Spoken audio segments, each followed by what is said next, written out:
What's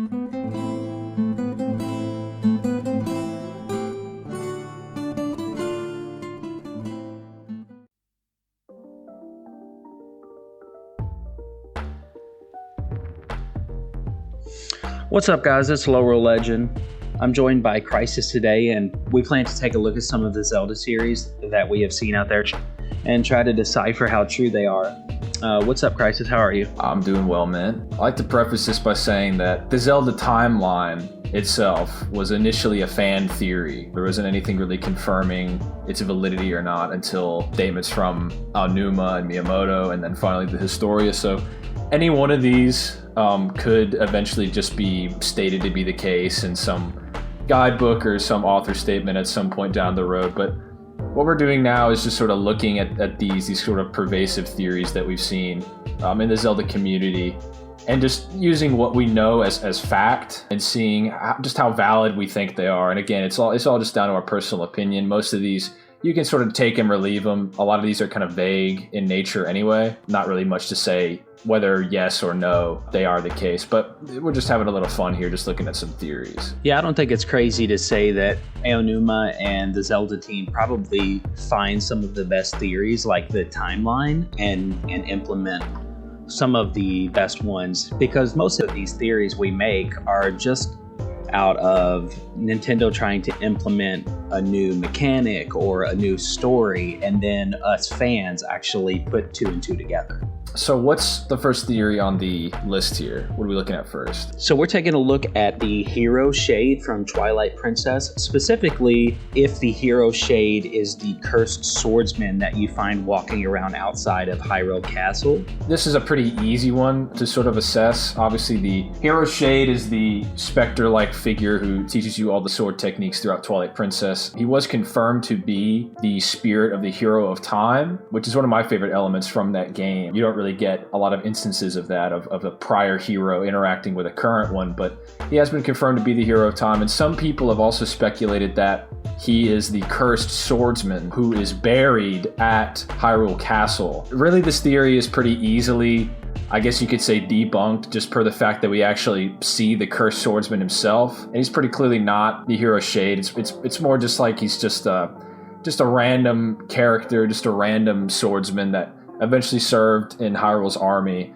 and was deemed cursed through whatever means. But to me, at least, it's pretty obvious that this is not the hero shade. This is not the spirit of the hero of time, just per us actually getting to look at the cursed swordsman's spirit, and it clearly is not the hero shade. Yeah, so if you read the blurb on him in game, when you walk up to the lettering, it says the cursed swordsman sleeps before the sacred tree. And if you see the cursed swordsman, he does have the Knights of Hyrule logos on him, so it's clear he did serve for the Hyrule army, possibly, maybe alongside the hero shade, but it does look pretty clear that he is not the hero shade.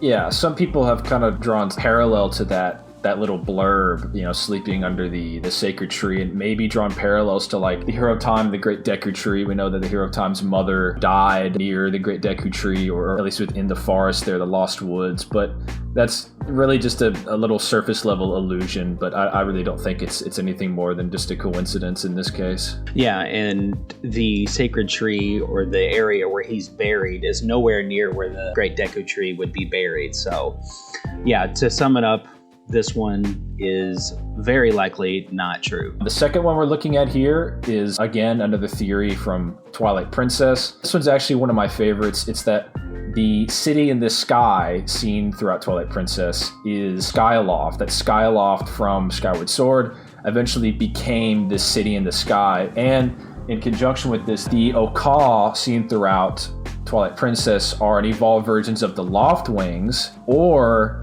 an evolved versions of the Hylians who decided to stay in the air and stay in Skyloft. So what do you think about that theory? Well, they're both in the heavens above Hyrule, and we do know that the Sky People came down in Skyward Sword and created Hyrule, but not everyone came down. So there is the idea that potentially they had to have done something. Maybe they did come down over time. That's possible. But I know in Hyrule Historia, it does say that the Akal are an evolved race. So I do think it's possible. It's definitely one of my favorite theories, just because it would seem very coincidental that there's two skybound cities in Zelda. We actually do know of another one from the Minish Cap. The Wind Tribe, as it were, had elevated a city skyward, but that city there was specifically something that was on the ground that they then elevated through machinery, through manipulation of wind. So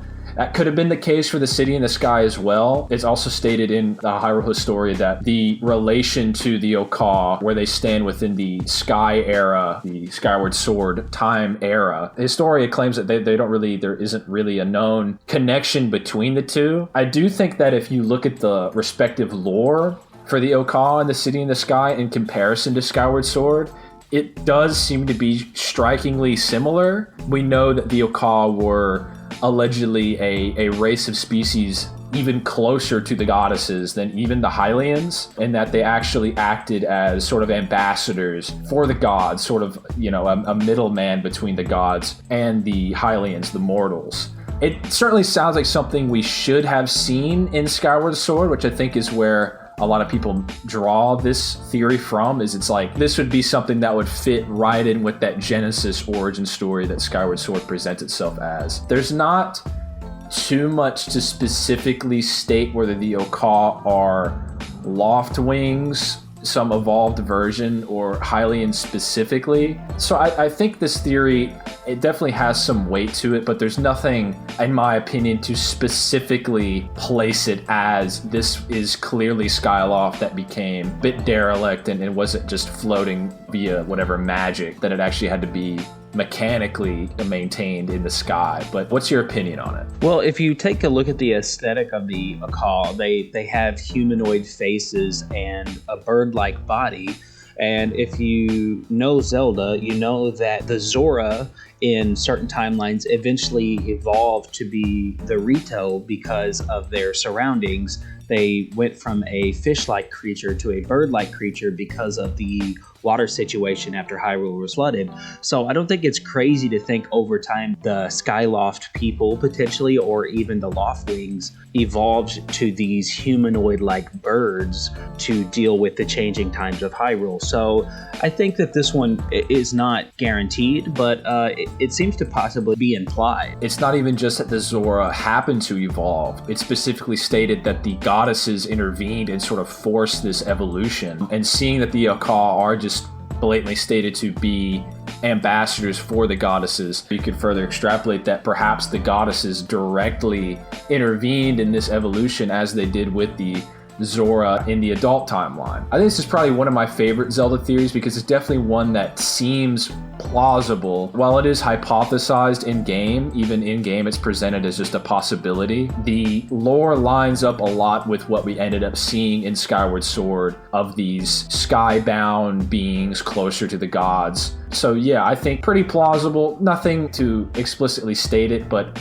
it definitely is one of those that I think could pretty safely fit in any player's headcanon without a hitch. Yeah, I think that this one, if this ended up being confirmed in a future Zelda book or a Zelda game, it would totally make sense. The last theory we have here is that the fierce deity seen throughout Majora's Mask is the Terminian counterpart of Link, of the goddess's chosen hero. The theory kind of states that if you line up Majora being the counterpart to Demise's hatred, and then that would also line up the Goddess of Time being the counterpart to Hylia's spirit, or Zelda, 2/3 of the Triforce.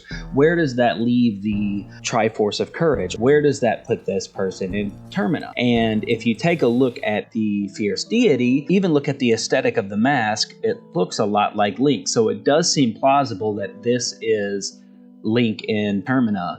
The fierce deity is certainly a mysterious character. Not a lot is expressingly said about him, and I think that is definitely a factor in just the type of game Majora's Mask is the mysterious nature. What is Termina? Why do these guys resemble the Ocarina of Time cast? The nature of the game that Majora's Mask is, and that definitely feels almost embodied in the Fierce Deity.